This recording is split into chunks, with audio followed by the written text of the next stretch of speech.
registered at the end of the term or at the end of the year.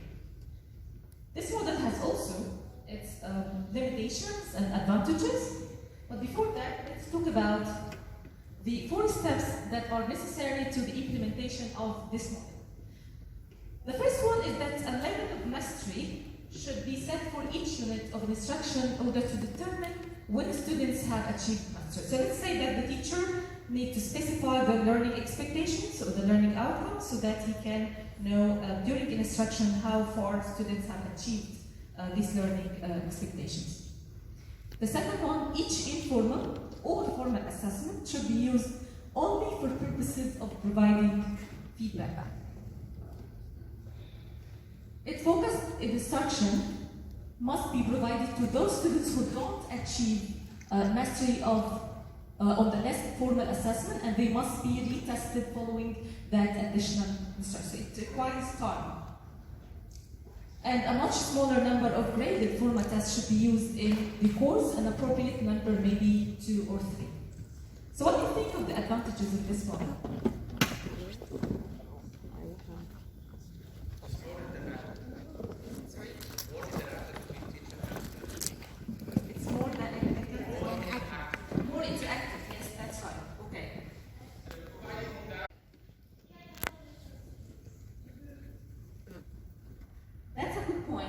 But on the other hand, it has limitations. What do you think? What are the limitations here? Yes? Yes, that's right. Okay.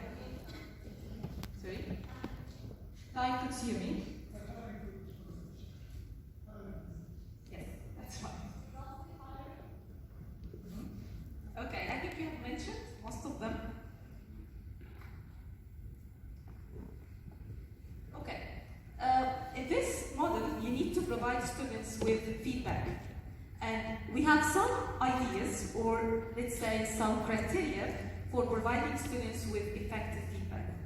So the first one is student follow-up, which means that students need to act on the feedback received. After the teacher gives them feedback, they need to work on the feedback received, and then the teacher explains them or provides them with further instruction.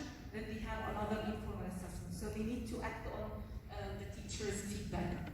The second one is sources. This model feedback should not be provided from the teacher only, but we need to have some kind of a peer assessment and communication with their peers. Dialogue through feedback. This refers to also peer assessment and the dialogues with the teacher as well. Timing.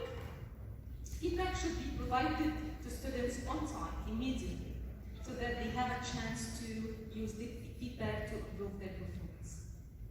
The content, here we mean that content feedback, it refers to specific feedback, is more important than the general feedback because it gives them maybe like what are the weaknesses they have or their strengths and maybe the correct answers to some questions. Okay, so how can you determine the nature of feedback? We have amount. We have 2 types of feedback, whether specific or general. Of course, specific is much more important than general. Timing, as we have mentioned. Mode, I can give students feedback in a written form, oral, or it could be a demonstration or explanation. The audience, I can also provide them feedback maybe individually, or as small groups, or as a whole class. The type of task. Also, this is one of the factors that determines the nature of feedback that we provide our students with. The type of task could be simple or complicated task.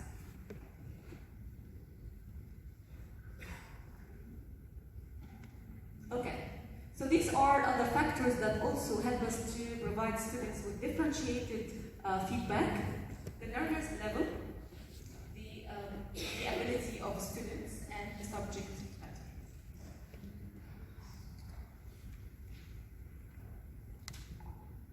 Okay, so as we have mentioned, this model has its advantages and limitations. The advantages, it contributes to improving students' performance because they have a second chance to learn again and to improve their own learning. The concept here is that all students can master the content if they are provided with the time and the needed instruction if they need that. The frequent use of informal and formal assessment reduces the anxiety that happens if we have just one test at the end of the year. And it discourages, of course, memorization, because they have a chance to act on the feedback received and to learn and think and acquire the new concepts and ideas. Okay. However, this model has its own limitation as well. Teachers must be willing to invest a great deal of time, as you have mentioned, in both developing the assessments and giving them further instruction. And there is the never-ending dilemma of how best to address the delay of instruction on new material to students who have already mastered the old one, let's say excellent students.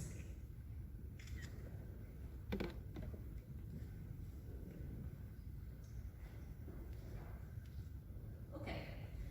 The third one is the integrated model.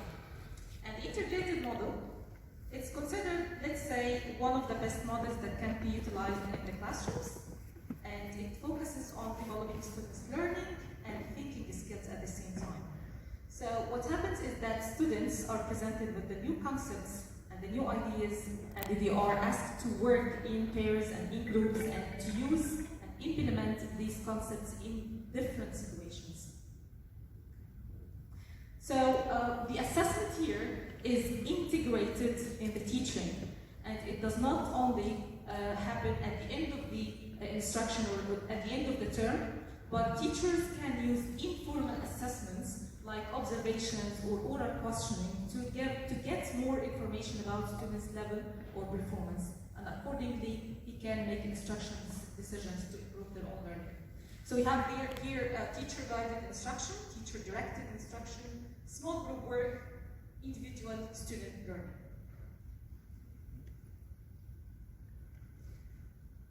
Okay, so what are the advantages of this model? It helps improve students' learning. They have a chance to use the new concepts in new different situations. And students learn how to apply what you have learned, as we have mentioned, in different settings, scenarios. And students take responsibility for their own learning. Okay, what do you think of the limitations? It requires the development of new skills on the part of classroom teachers. Now, the role of the teacher has been changed. He is not the dispenser or the one who provides information to students now, but he is a guide or facilitator who just guides instruction. And also it requires training and support on the part of the teacher.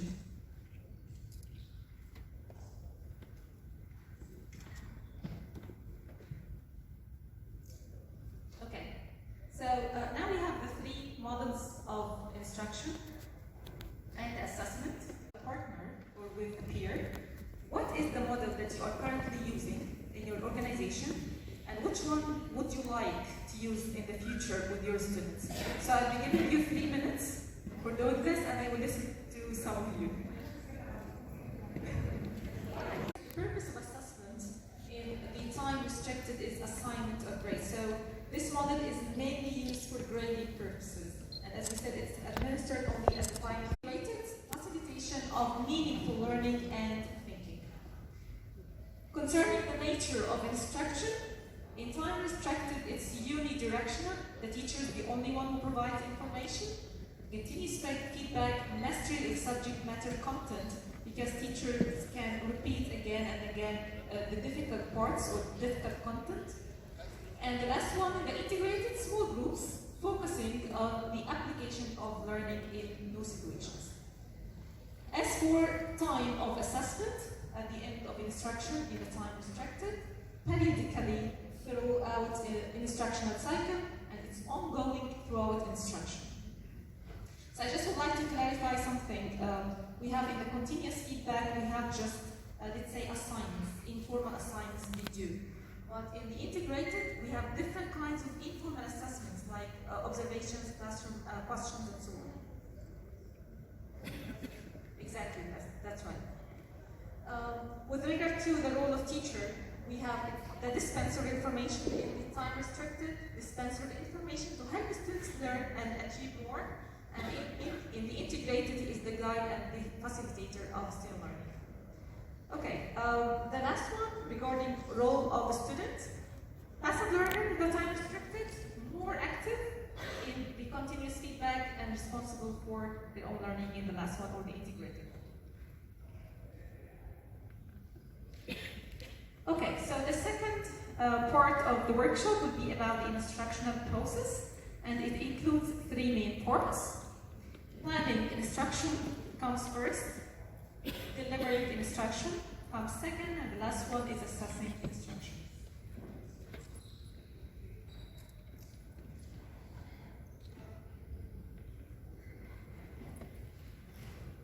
Okay, so let's start with planning instruction.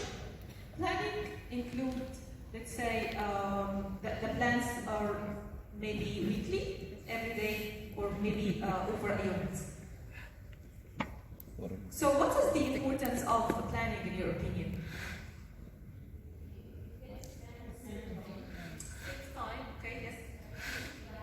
Uncertainty and anxiety about instruction by providing a sense of purpose and focus. And planning furnishes teachers with opportunity to review and familiarize themselves with the content they are going to provide their students with.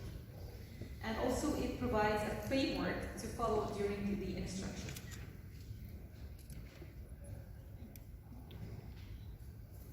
Okay. What about delivering instruction? Teachers should engage in different tasks while delivering to students the planned instruction. So the first one of them, they have to deliver the instruction they have already planned to their students, and constantly assess and evaluate the effectiveness of their instruction, and accordingly they make instruction decisions based on the information gathered during delivering the instruction. By the way, the second part is related to the three. It's not about just one. Okay, assessing instruction can be done using two types, whether formative evaluation or summative evaluation. So we have the first one, the formative evaluation. It occurs during instruction for the purpose of determining what are the adjustments needed for students. And of course, it's ongoing. How far we have achieved the learning outcomes. And they also provide stakeholders who are not involved in the process of instruction with more information about the instructional process, so that they can also make instructional decisions based on the information gathered. There are other individuals who can benefit from these kinds of assessments, like psychologists and people who work at schools or universities.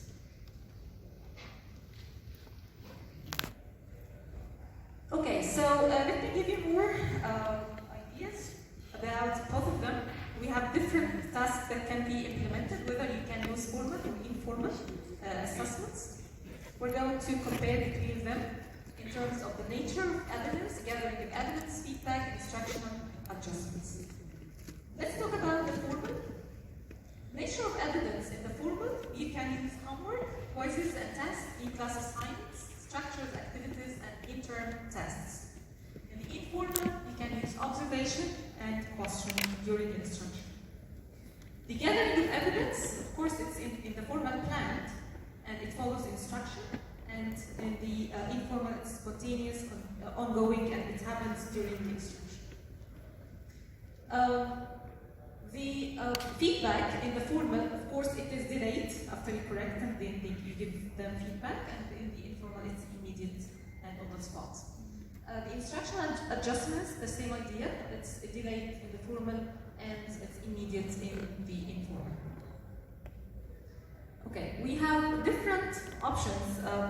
These can also be implemented, especially in the last model and the second one as well. We have different instructional adjustments that we can utilize with our students to improve their own performance based on the feedback received, by the way. I can ask them to read more or to have like individual tutoring. Small group work, let's test them. Modeling, help us, or questioning. re-explanation again, this happens in the second model. Worksheets, peer tutoring, clarifying criteria, changing sequence, online exploration, and concept mapping. So these are different instructional adjustments that we can use with our students to move to